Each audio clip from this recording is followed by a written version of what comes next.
All right, we're back. Welcome back, Sessions with Star. I feel like I missed you guys. I haven't seen you in a while, but my beautiful face is here. And we have our guest, Will, in the house. Hey, what's up? Nice What's to up, meet you. Will? I'm good. I'm good. How are you feeling? I'm feeling great. Thank you for coming to the couch. It's his first podcast, you said, right? Yeah, this is my first podcast. Do you feel famous being on this one? A little bit. I'm gonna get a few emails, texts, and Oh, calls. wow. Okay. Well, tell them you was here first. Yeah. Well, I wanted to just first, what do you do? What's your passion? Right now, I shoot videos. I'm into videography, so I do a lot of editing. I'm actually gonna go pick up some equipment either later today or maybe Tuesday. Okay. Yeah, I have a new video I'm working on right now. All right. Is that like personal video or you're doing projects for No, other that's people? not personal. It's kind of like a hybrid. I just go places, shoot things, and mash them all together. Oh, that's dope. Yeah. And that's what you do. Is that what you do for work as well, or is that your creative side? I work. I do hustles on the side too. Okay, hustler. But my main thing is, I want to really, means to an end, getting the money together to really pursue it. That sounds dope. Yeah. I love that. I feel like we always have to have a job and then also have our creative outlet Yeah. to express ourselves, because I think that's the only way. You got to have a little balance. We still need the money, but we still need to have purpose. Exactly. And that's what keeps you up going to work every day. Absolutely. Will, this is like my second guy that I've ever had on the sessions. Let me think. Yeah. I think it was 2-3 weeks ago. It was a guy, and he was a film director, right? Yep. Yeah, my boy what was his name again? Taquin. Taquin. Yeah. Yeah. I gotta check out some of his stuff. I'm not sure if did you link him on the description? I did. You got to check him out. I call him the new Spike Lee. Yeah. He's so dope. Great writer, producer. Mm-hmm. So yeah, he's a great friend of mine for a few years, many years actually. And yeah, he's amazing. So he was the first guy that I had on, and now you. So I'm honored, because all my ladies always usually pulling up, but I like to get male perspective. Yeah. When I first started doing sessions, I thought of the segment, Black Men, We Love You, ... Because, we do love you. Well, I do. And although I feel like, as Black women, sometimes we put that bad name on Black men. I feel like Black women love Black men. It's just they get tired because it's certain Black men ruin it for the rest of us. Some of them out there that's like, oh, I only want Black girls with pretty hair, or light skin, this, that, and the third, the colorist stuff. I can't stand that stuff personally, but at the same time, like, I do understand, you're attracted to what you're attracted to. Right. So I'm not going to hate on that, but you can't discount your sisters, especially when you came from a Black womb. I mean, it just doesn't make sense logically. You feel me? I think we're done shooting for the day. I think he said it, right? Women's Month. Okay. Yeah. That's exactly. I think that also, too, we talked about a little before I started shooting about just Black men taking the accountability, but also for women, too. I think it goes on both parts, sometimes you got to check yourself. Yeah. And when we've had this like rival with each other about like who can outdo and do us dirty. Right, exactly. And that's kind of how we first started like talking on IG, because what you have posted. Yeah. And I was like, you got to bring this discussion to sessions, just basically about like why women choosing and what women like. Do you remember exactly what it was? So it was more so like, is love nowadays just transactional, or is it real love, Right. Like, do you love the person for them, or do you love them for what they can do for you? I understand that there's a difference between unconditional love and love that you're willing to put up with. Like, unconditional love does exist, but you have to understand boundaries. You can't expect certain things out of people when you're not doing the same thing yourself. Absolutely. I think also too, it's do you think people do it out of security, not to get hurt, right? It's kind of like a little bit of like, do something for me before I'm the first one to kind of like fall on my face or fall for you. So it's like, at least I got something out of this. Yeah, I have two theories on that. It's like, I feel like it's a dangerous road to go down to buy me a Birkin and I give you this, or do this and that and the third, because, it kind of invites cheating. Because if you cheat on them, but you just buy them like a car or a purse or something like that, in their mind, it made it up to you. Right. Because your love can be bought. It's not earned per se. Like, yeah, you go to a 9-to-5 and you earn money, and then you end up spending it on her, but did you actually earn her, or are you just paying for something? You feel me? I think that's like the typical thing we always hear, right? Yeah. Like, but some people believe like it's become more prevalent than it did before. But I'm like, I'm pretty sure somebody grandma was dropping it down low for a Gucci bag back then.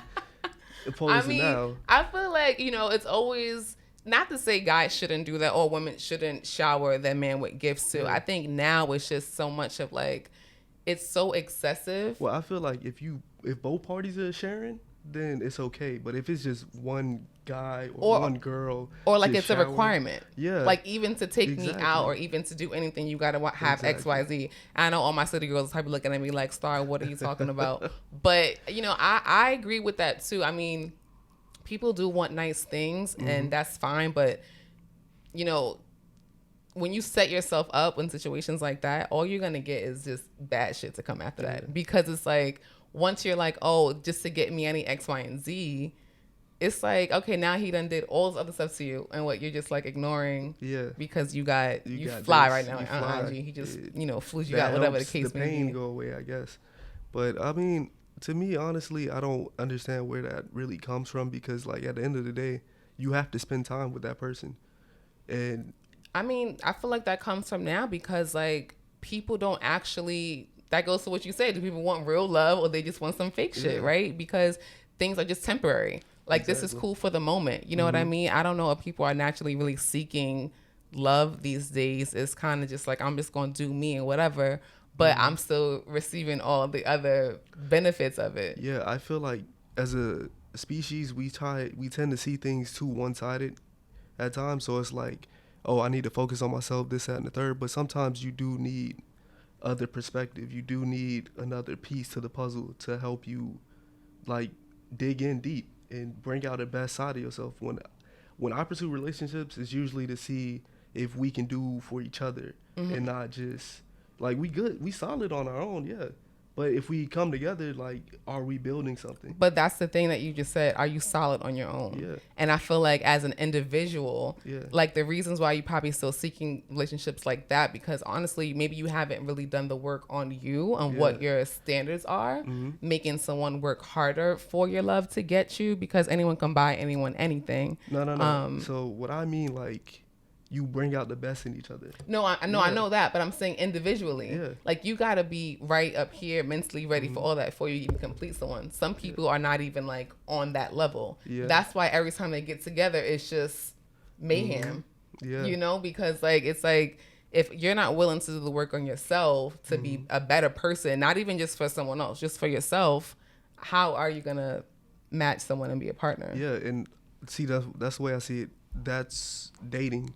You're dating to find that person. Right. But then when you get into a relationship, you're like, okay, I see this person as a person who brings out the best in me. We don't just overindulge on the positives. We overindulge on the negatives. You know, that's how people get caught in a toxic love pattern. It's just like, oh, it feels so good, but you know that it's so wrong. Why can't you have something that feels good and is right for you? Right. But some people love drama. But people also don't date anymore. Like, honestly, the people still date. Like, someone like actually like takes you out and date. Like, I feel like people don't do that. Like old school. That's my lane. I love doing that. Where you from, Will? I'm from Miami. Miami? Yeah. So how long have you been in New York? Or when since the start of the pandemic. Yeah. So you just moved here? Literally. So wow. So you came here in the pandemic, and it was like, damn, we on lockdown. G shit. And in Miami, they was chilling. Yeah, nah. Anytime I would go and visit, it's like nothing ever happened. Them niggas is still living how they was living before. Like, not a mask in sight, none of that. What has New York been like for you moving here? I mean, obviously, maybe you have visited New York, living in Miami, but now being a resident, how has that like changed for you? Seeing New York with your own eyes. Yeah, it's way different than what I imagined. Because when I was younger, I actually wanted to move to LA. And I visited LA and I wasn't feeling it as much. And then I came to New York by happenstance. Just a lot of things happened. And I ended up driving up here, like all 3,000 miles. And it was a beautiful journey. But when I got here, it's just like, I feel like New York helped me evolve as a person. You know, like I started believing in manifestation and I manifest certain things. And here I am. I'm now doing a podcast in New York, in the biggest city in the world. Sessions. You know, so like, you know, all things are possible through faith. Do you think that, yes, I love that answer, through faith. My brother was just talking about that earlier. Do you think that you feel like your dreams are, you're manifesting all this because it was during the pandemic? Like you had that time, No, like you I would came. say the pandemic made me more aware of it. I feel like the pandemic has benefited people and it has hindered people. Absolutely. So like within any kind of like economic change or like global change and stuff like that, like you remember 2008, the recession, like Wow, throughout that stages sounds like so that, far it's ago. always two kinds of people: someone who takes advantage of it and person who lets it become another excuse to weigh them down. So I've changed my mindset on that kind of thing, and I've looked like I said before, I've met all kinds of new people just by being in New York, and I love it for that. You Right. know, I love establishing connections and being better. Like I'm not too worried about chasing love. Like it's nice to have, it's Right. nice to find here and there every once in a while, but I'm more in love with finding connections and bettering myself. And finding a purpose. Yeah, exactly. I And I feel think, like I found that ever since I moved here. and that's kind of crazy that you said that, because I feel like that's what I wanted to talk about today too, and like black men finding their success, Yeah. and what that looks like, what that journey is like. Some of everyone's success is different or looks differently in what they want to pursue.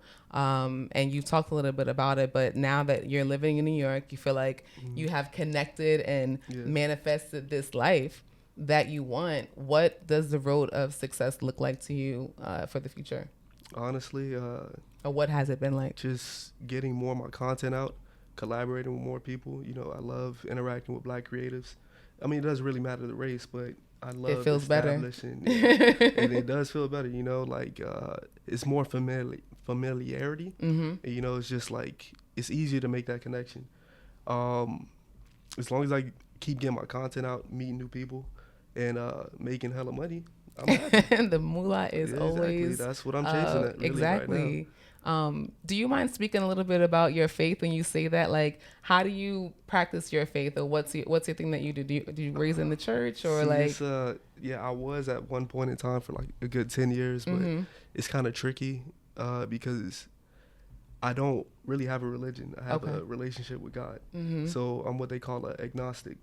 So, I take certain principles from each religion that I've come in contact with. Christianity is obviously the one I'm more familiar with, Right. but I've read about Hindu and like Buddhism and stuff like that, and I just take lessons from it, just like how you would do from the Bible. It's just the same What thing. is one similarity that you can grasp from all the religions that you studied? What's one thing that stands out that they all have in common? Well, that's the thing. A lot of religions are almost exactly the same. It's just there's more differences to name than similarities, because they're really almost uniform if you really narrow it down to the key concepts.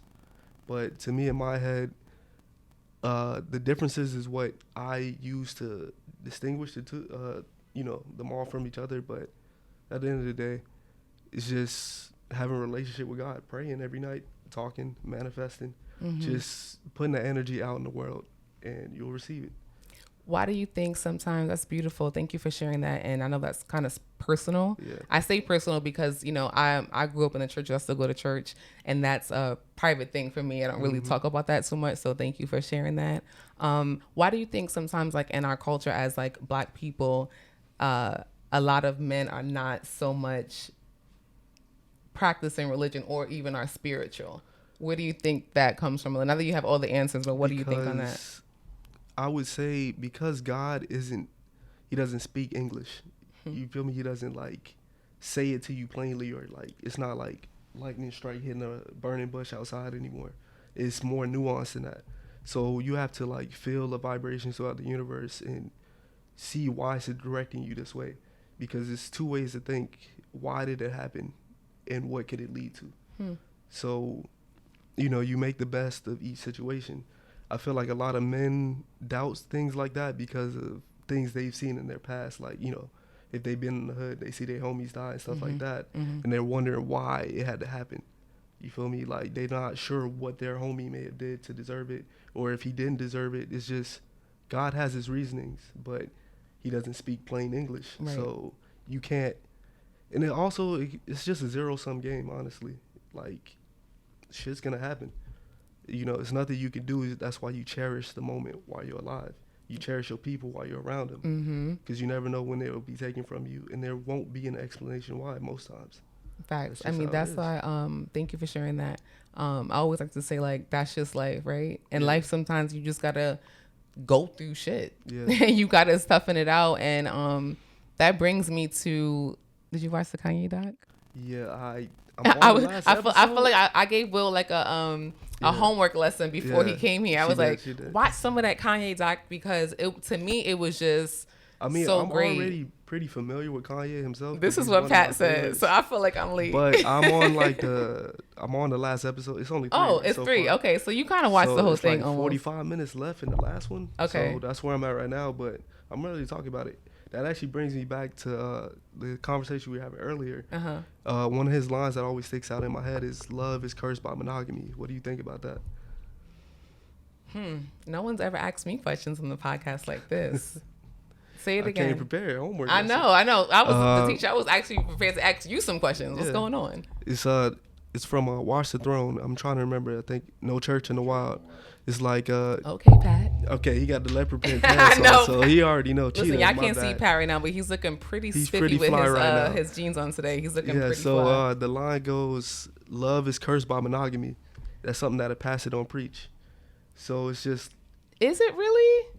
Yeah.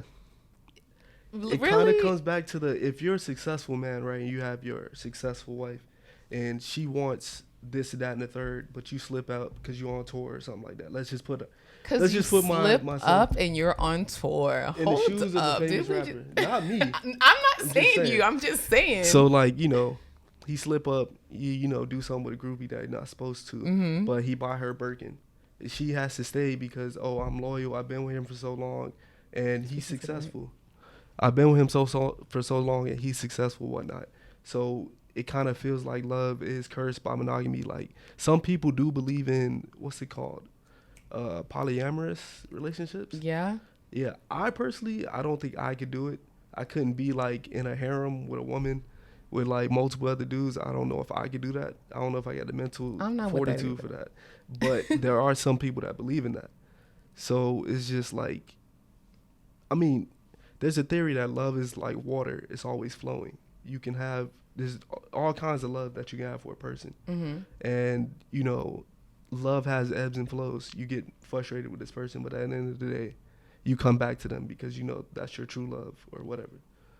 And I kind of think love is just free form to some people. Well, we're gonna go back into the slip up with the groupie on tour because honestly, like, no, I don't agree with that quote because if you're married, you go on tour. All right, and I don't know why we're using rap because we talk about Kanye West, but you go on tour. I just feel like, so you're not strong enough to have that willpower because it can't be I slip up and maybe in early on if they were like dating boyfriend and girlfriend, but like now you're like married. It's like you gotta kind of just be like done with that shit because you that can't be your clutch. Yeah, you gotta take account for yourself. Yeah, accountability.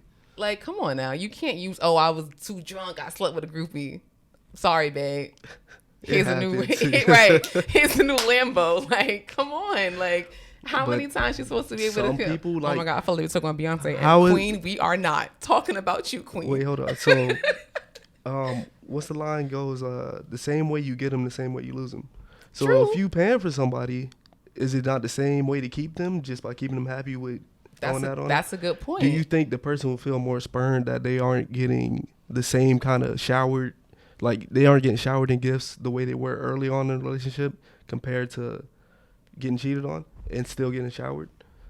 That's a good point. I mean, listen, I just want to say, get your shit together.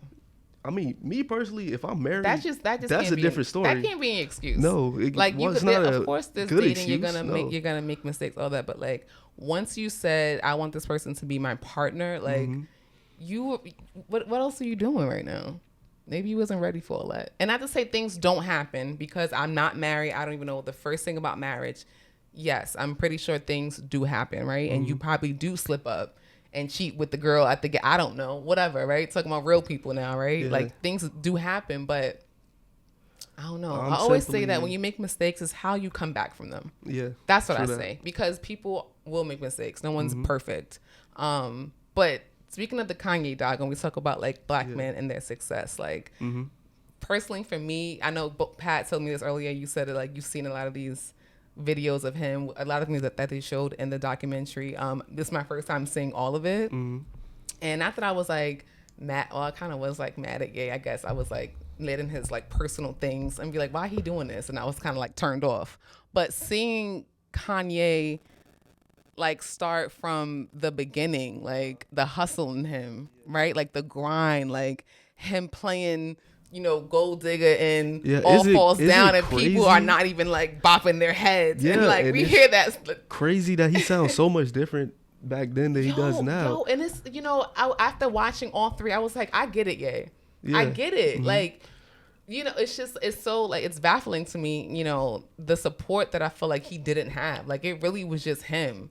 You know, he really like, of course people gave him opportunities, don't get me wrong, but like to make it for himself as an artist. Yeah, it was painful seeing him like, you know, freestyle for them and like he rocking and they not bopping, they not paying attention. And also, if you haven't seen the Kanye doc, the energy that he has when he's freestyling his own music, or he's even playing it, like he loved his shit so much, he know it's hot. Like that just, it was so great to see him there. He knew.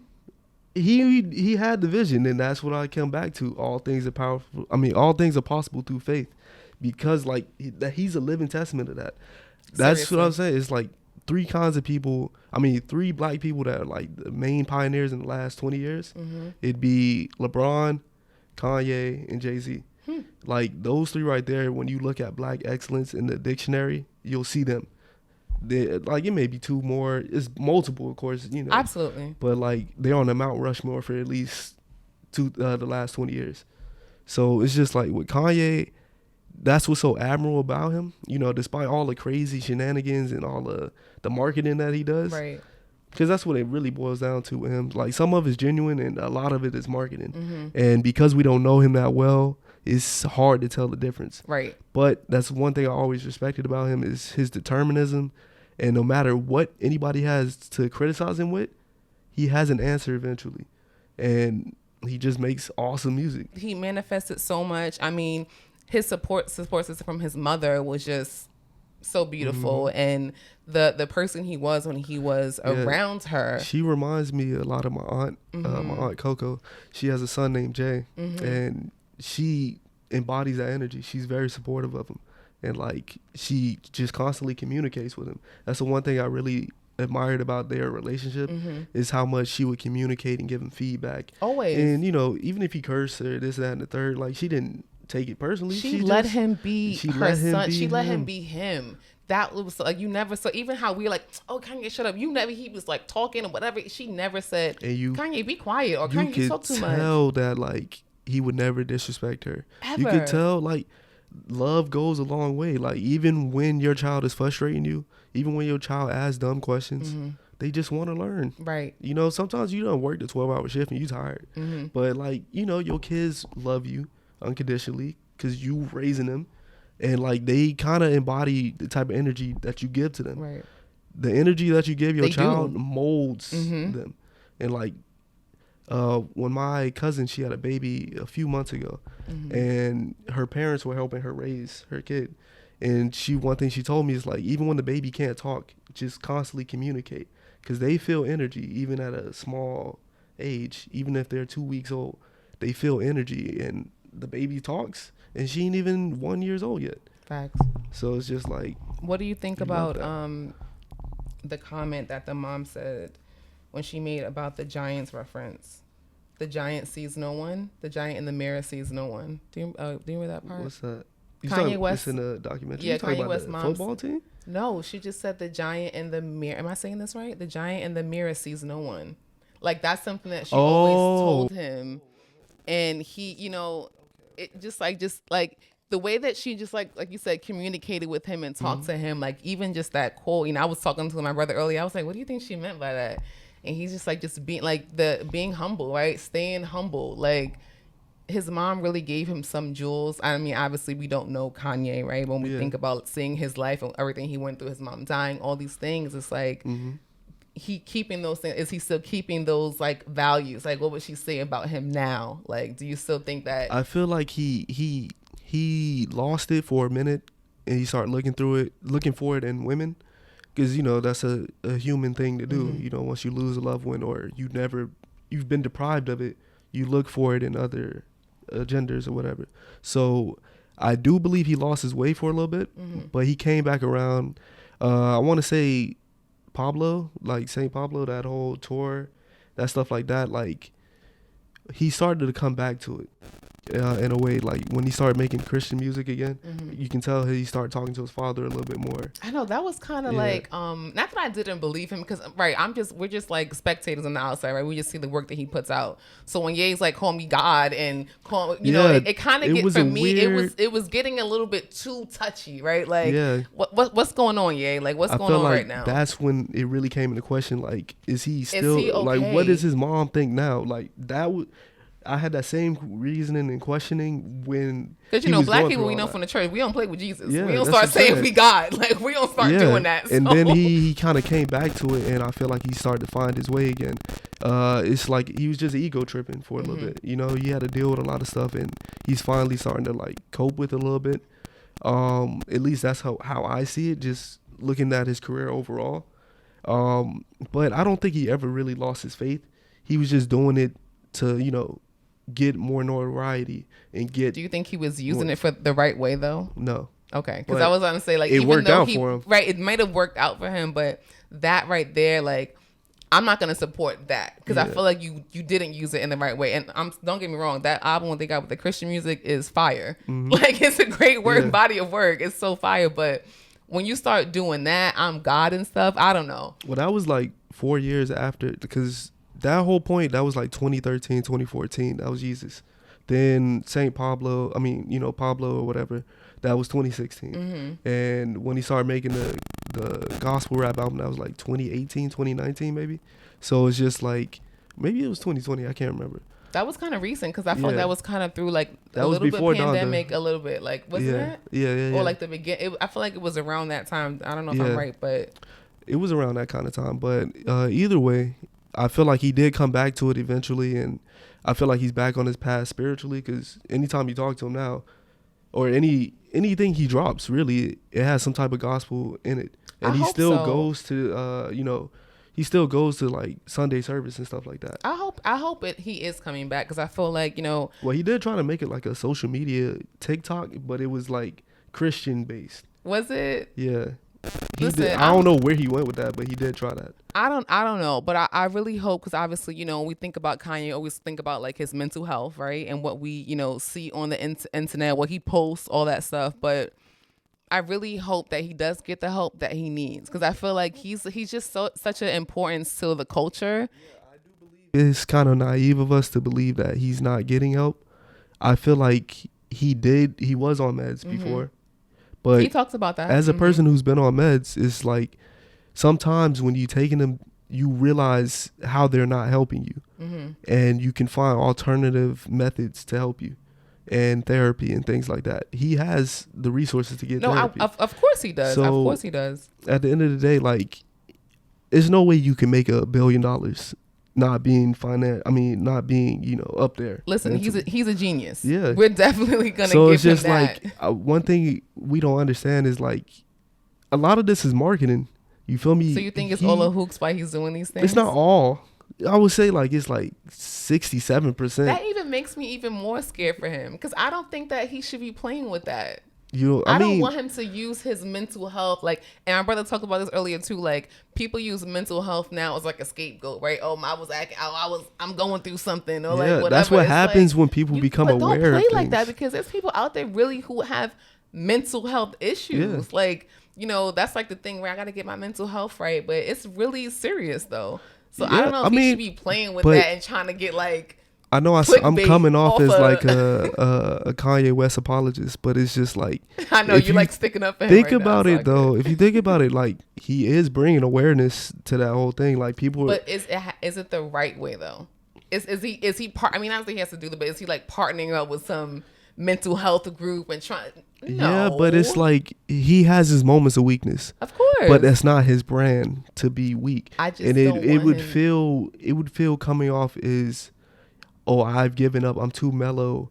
Oh, Or of course, like, of who he is. No, of course. We don't want him. I want him to still be gay. That's like, you know, you don't want to neuter Kanye, you know? Yeah, but don't try to use your mental health Jesus Christ as a clutch to come back. You know, we like you gay when you're being creative. Go in the studio, bro. Wait, come on now. You act like there's not mentally ill people in the church that hide behind God with all their reasons. We know that, stuff but like Kanye, you came into this game, into this culture, giving us great art. That's when I saw him being the happiest, even on his doc, when he was in the studio creating. Do that. Yeah. We don't need you to play past the West.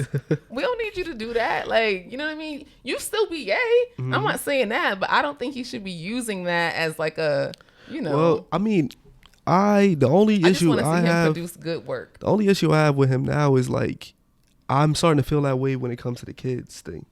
Like that same you know, perspective that you're using on the mental health thing. That's how I feel about him with his kids. I find it admirable that he's fighting for his children. Oh, absolutely. But I feel like there's a little bit of theater to that, because it's like, okay, you're mad that Kim has your children in Nike clothes when you're with Adidas.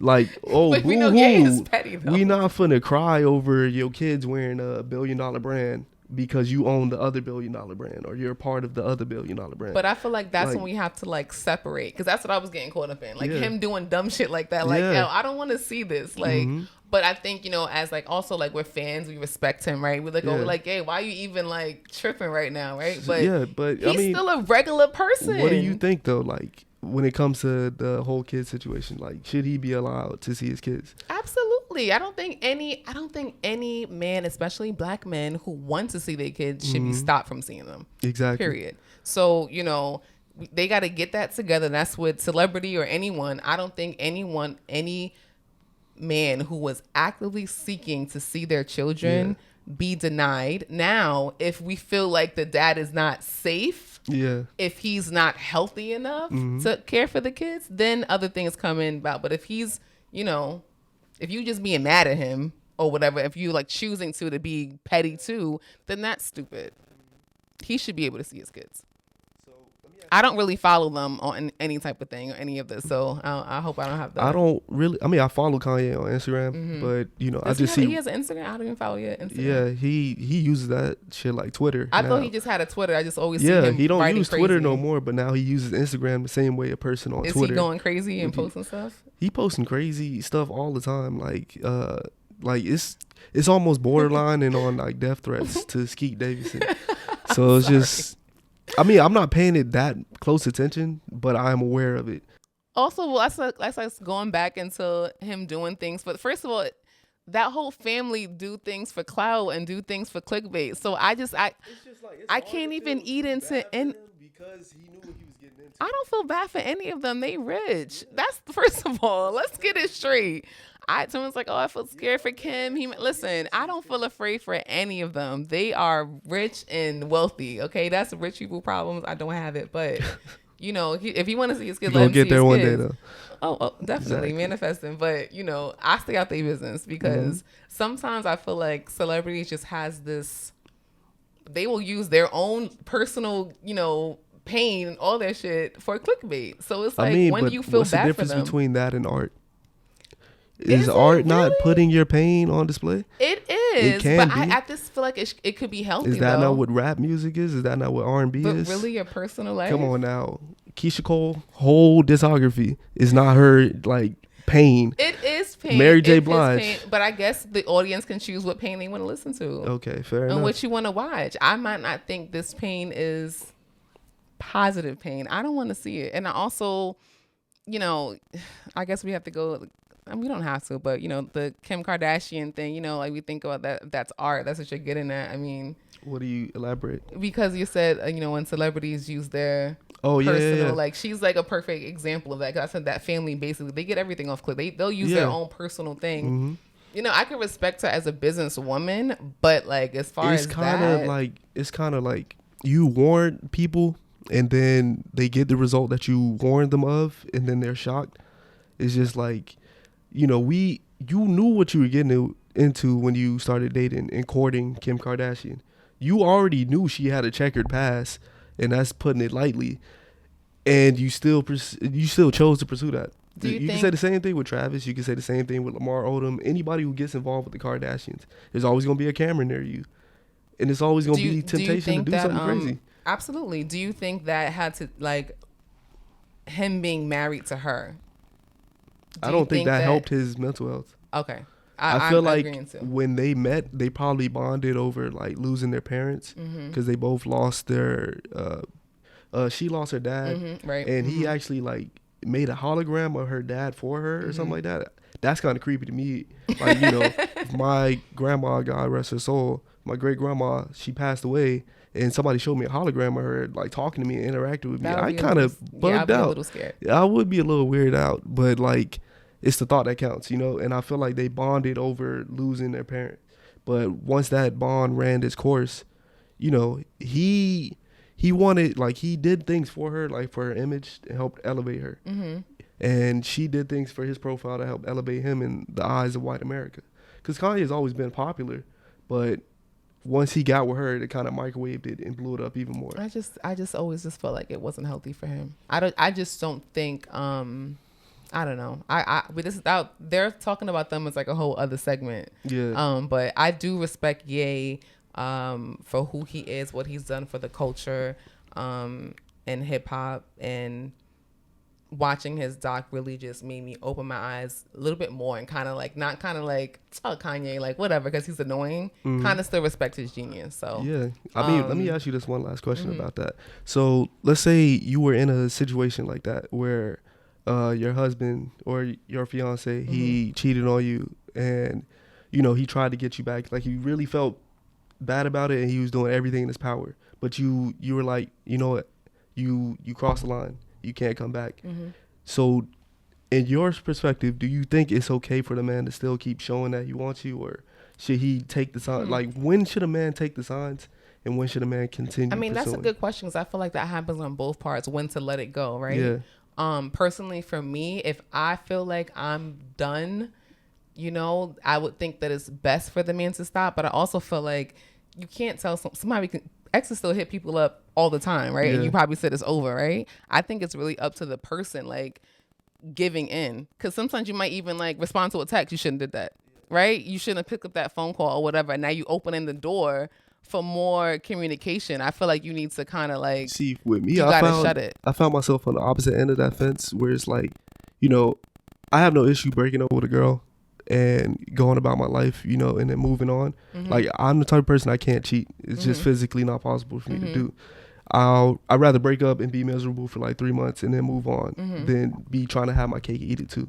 It's just too exhausting. You feel me? So I found myself on the other end of that fence, where it's like, oh, you didn't fight for me. Like, oh, you just quit on this. Like, oh, we broke up, and yes, I was mad at you, but you didn't show me that you really wanted me. Now you waited too late. So I'm like, when do they, like, as a woman, when do you decide, like, I want him to still fight for me? But I just want the drama. I think that sometimes they make it clear, though. It's like, I mean, if you had like a big bad fight, is it like a storm off? Like, and then you're like, I'm not talking to her no more. Like, that's kind of drastic. Like, I think if you both mutually agree, then if that person's still, and you're like, you done with it, then it's over. But I think that sometimes women, we play this role, sorry ladies, where we kind of like pretend that we're done, but we really want you to fight. And to me, that's kind of like but that's childish though. When does a man know? I don't know, because I don't feel like grown women still should be playing those games.